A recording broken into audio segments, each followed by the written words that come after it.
And on today's show, the 4-step lead nurturing funnel that weeds out the tire kickers. Part 4 of this week's series, Easy Marketing for Instant Results, with award-winning marketer and business growth strategist, Jeremiah Desmarais. Hi everyone, I'm Steve Savant, syndicated financial columnist and contributing author to Backroom Technician and InSmart. Let's get down to business. Welcome to the show, Jeremiah. Thank you, Steve. Day 4, how are you doing? Doing great. Well, today we're talking about a 4-step lead nurturing. Sounds a bit maternal for me. Okay. But before we do that, why don't you talk about what we're going to talk about today on your giveaway? Absolutely. So today for everybody, obviously, you know, we're big fans of your show. We think you're giving a lot of value to the community. So we want to give back with Steve. And if you go to agencygrowthacademy.com/Steve, in honor of our good friend Steve, you'll be able to download the very template we're going to go through. And this is a very simple to implement funnel that'll help you screen out the people that come in as a lead and also the people you might already have in your database. Well, I have to say, most of us know we try to do something on the web, and all we have is tire kickers. We have people come to our seminar, they're just plate lickers. We're trying to eliminate the people that are really gaming our system and trying to reduce that so that we can actually talk to people who really want to talk to us about our services. Absolutely. And that's why the nurturing funnel is so important. And Steve, I know you got a nurturing side of your personality, and really in all seriousness though, we know that you give a lot. And for people who are big philanthropists and people who give a lot, you notice that it's not something that has to happen one time, right? You don't all of a sudden, you know, drop $1 million or $100,000 and everyone thinks you're amazing. It's a process. It's a period of time that you have to find out what your passion is and who you're going to give to. And it's funny, but you can translate that into the marketing world, that taking somebody from completely jaded, wants to abuse or game the system that you've put in place, to somebody who's truly interested in leaning forward and wants to know more about your products and services does not happen in an instant. It happens in a process of time. Would you agree? Yes, and so really what we're talking about is kind of a system. It's a filtering system. That's right. Kind of a sorting system. Exactly. And I really want to come to I really like this because this is artful in my opinion. It's not just getting leads now, it's coming to the place where I can actually sort and sift out. That's right. And I love the kind of gauntlet, the tributary of thought that you have to go through to finally come, oh, these are my serious people. Yeah, and it's a shift in psychology, Steve. You know, when we buy leads and we're chasing after these people, the psychology is that I need you, right? The advisor thinks in his mind, I need you to make that sale.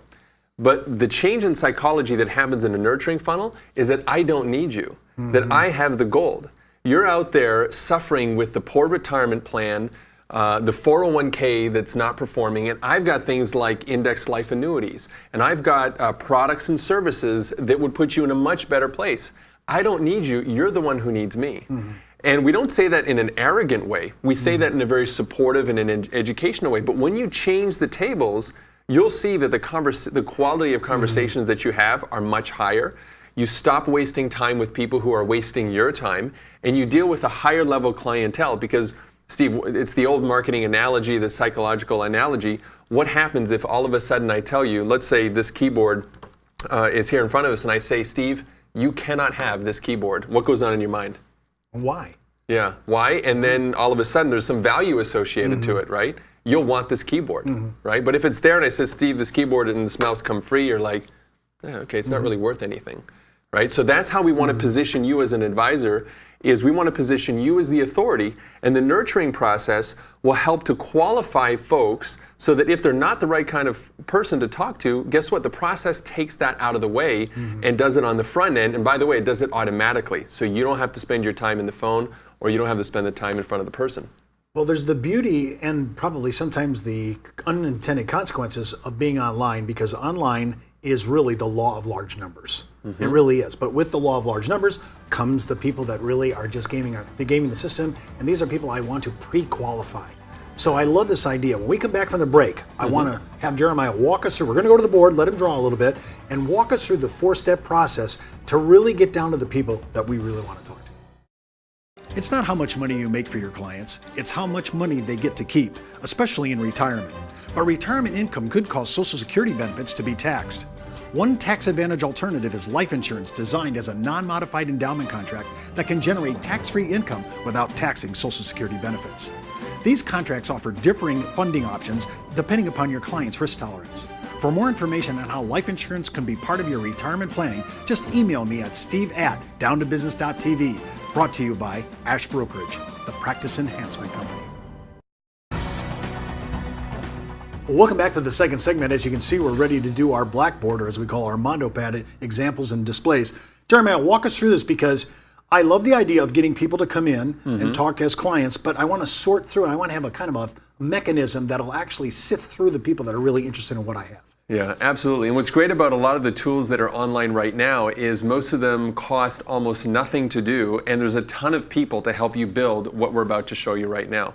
So let's just take the first step in the process, Steve. This is the traffic, right? So we'll just use a little bar graph to show that you've got prospects coming in. So this could be from the lead company you're buying leads from. It could be people who have seen a YouTube video of you and have decided to come to your website. It's basically any way that you can get somebody to come in through this first step in the funnel. Okay, so that's step number one, is getting traffic to this funnel, right? And there's a whole methodology around that. But today we want to, most of you know how to get people to come to you.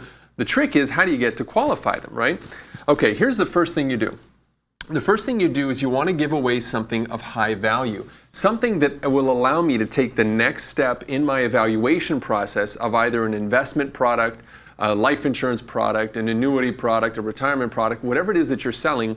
Give them something that will allow them to go step number one, because that's really what people want. They want direction. And most people are willing to give you at least their first name and email address in order to go to the next step. So the next thing you would do is set up a very simple page that maybe highlights a report. Steve, I know you're an avid writer, and a lot of you out there have experience writing. So if you have a hard time maybe writing something down, like the 5 top strategies on how to do X, just dictate it to yourself in maybe a tape recorder into your phone, and then go to Fiverr or find somebody online who can transcribe that for about $5 to $10. And now you have a report, Steve, right? So it's not that hard to do. So you give that away, and the only thing you do is you have a little form on this page, and the only thing you should ask for is the first name and the email address. Because what happens is, if we ask for more information at this stage, it's kind of like asking somebody to marry you, Steve, on the first date. It's way too much, right? Like, you go on the first date, it's nice, but you're not asking for a full-on commitment. So don't ask them all their financial history. All they want to do is take the next step. Now, once they've taken that next step, using some simple email solution like GetResponse or Aweber, you can build what's called a nurturing funnel. And these are a series of automatic emails that will go out every day, every other day, and you can kind of set it up. And every day you just give them a little more advice on how to take the next step. So these little boxes here will say that they represent little emails. Okay, Steve? So here we go. We've got just a couple of emails. Maybe we have 4 emails that go out. Hey, thanks so much for downloading. Hey, have you thought about this? Here's another tip. That kind of stuff. Now, after they've opted in and they've got this report, the next page in the funnel, so imagine this is an entire process that somebody can go through in the matter of 10 minutes. So I come in, I put my information in, right? On the thank you page, I have a little link. Hey, thanks so much. Click here to download the report. Always give them right away what they came for, because if they have to hunt for it, now they're going to feel deceived, right? Oh, I gave you my email address, and you just were trying to get my email, and you're a spammer, right? But here's the best thing, is above this, and this is what nobody does today, but we're seeing incredible results in the field now, is to put a video of yourself thanking them, congratulating them on the first step, and then maybe sharing a little bit of some of the success stories that you've had helping people. Now, of course, if you've got all these governing bodies looking at what you're doing, you're going to have to tailor it a little bit to make sure you're compliant. But maybe you just want to help acknowledge where people are. So Steve, for example, are you having a hard time figuring out what are the best investment products out there? Have you found yourself searching online, watching YouTube videos, trying to make sense of it all? Hi, my name's Jeremiah Desmarais, and I'd like to give you a strategy today that you could use without even hiring me. And then you give away something else that's of value. Now, underneath this, after you've given them the report, you say, if you're interested in setting up a one-on-one strategy session, go ahead and click on this link. And then that link goes to a form. And now at this form, you ask them more questions. You ask them things like, what is your full name? Why are you looking for an investment product right now? Why do you think you would be a good client for our firm? And by doing that, that goes to that point of reversing the psychology. Now they have to prove to you that it would be worth your time to make the investment in them. And whenever you take that approach, now all of a sudden you're not chasing after people. they're coming to you. Any questions so far, Steve? Or So we're pretty good? this is your 4-step process, and the whole issue here is to gain respect, get the command of respect. And I like it. It's not hard. This is pretty simple and straightforward. Yeah, and there's one last piece that will actually help put these people right on your calendar for you, is once they filled out the form, the next step is to go to an online booking system. So there's tools out there like Time Trade and Schedule Once. And basically you can put, Steve, your own personal calendar or the pieces of it that you want the public to see. And then if I go to your page, I can click on a time that works for me and simply sync up our calendars together. And then when you wake up in the morning, you're going to open up your Outlook or Gmail or whatever you're using, and you'll see, oh, look, I already have an appointment. Somebody has scheduled an appointment with me. So this process can be done automatically. And Steve, by the way, the only thing you really have to focus on once this is done is getting people to that page. And once you've got people to that page, and by the way, you can find people online to do this. You don't have to do this yourself. You don't have to worry about all that stuff. And in your emails, always drive people back to this page. Hey, I'm so glad you downloaded that. If you're interested in learning a little bit more about what I do, here's my video. Hey, thanks so much. I hope you got some value. Here's my video. Same thing, because all you're trying to do is put people into that funnel so that you pre-qualify them and you weed out the tire kickers. This is a really easy idea, and I really like it because we spend so much time with tire kickers and plate lickers. This is a great way to pre-qualify my client. Huge, Jeremiah. Well, that's all the time we have for today. Remember, before moving forward with any of the ideas on our show, always consult your tax advisor, legal counsel, or your broker-dealer compliance officer. Missed an episode? Just hop onto our site, downtobusiness.ashbrokerage.com. Want to email me? Just write me at steve@downtobusiness.tv. And remember, you could be wiser as an Ash Brokerage advisor. I'm Steve Savant. We'll see you tomorrow.